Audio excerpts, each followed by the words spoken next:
À quelques kilomètres du centre-ville de Marseille, Lumini, cité universitaire. C'est dans ce cadre idyllique que Remède Marseille s'est installé. Les étudiants qui intègrent la prestigieuse école ne se doutent pas des véritables difficultés qui les attendent. Le parc immobilier, quand même, pour les logements étudiants sur Marseille est très très léger, parce qu'en fait les loyers montent de plus en plus.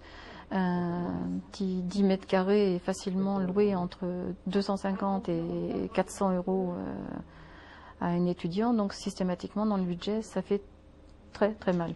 Enfin, moi j'ai pas du tout connaissance qu'un étudiant puisse arriver et être logé si facilement que ça, à part le Crous qui propose effectivement des chambres en cité universitaire, mais à condition de s'inscrire sur liste d'attente pendant très longtemps, au cas où une chambre se libère. Et souvent, on les retrouve à 2 ou à 3, ou voire plus. C'est arrivé. 10 étudiants dans 2 pièces, parce qu'un étudiant a pu louer un appartement chez un propriétaire, j'ai vu. Tout le monde dormait par terre. Les étudiants français ont la possibilité de trouver un garant, de trouver une caution, d'être aidé par les banques d'une façon générale. L'étudiant étranger n'a pas du tout le garant sur le sol français. C'est là où ça se complique beaucoup sur le parcours d'un étudiant. On nous disait qu'il fallait un cautionnaire et que ce cautionnaire devait avoir au minimum 2000 € par mois. C'est pas donné à tous les Français d'avoir 2000 € tous les mois. Les étudiants quand même qui viennent, dans leur grande majorité, ils n'ont non seulement pas droit aux chambres universitaires, ils doivent trouver un cautionnaire, donc vu qu'ils connaissent personne, c'est pratiquement impossible pour avoir un appartement.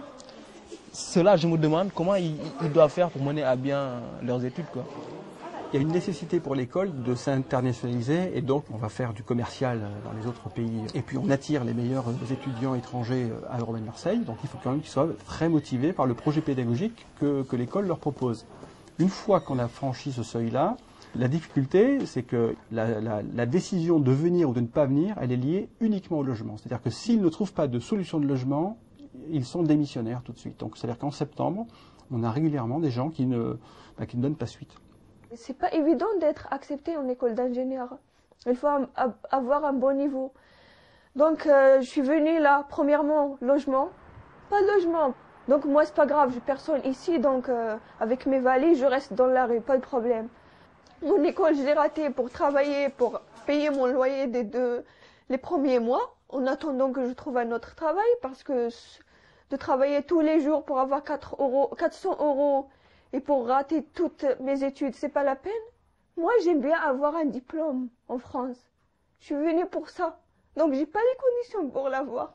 Certains abandonnent leurs études parce que la vie en France leur semblait pas si chère. On parle beaucoup des étrangers, mais il y a beaucoup d'étudiants français modestes qui galèrent et qui n'ont pas de solution.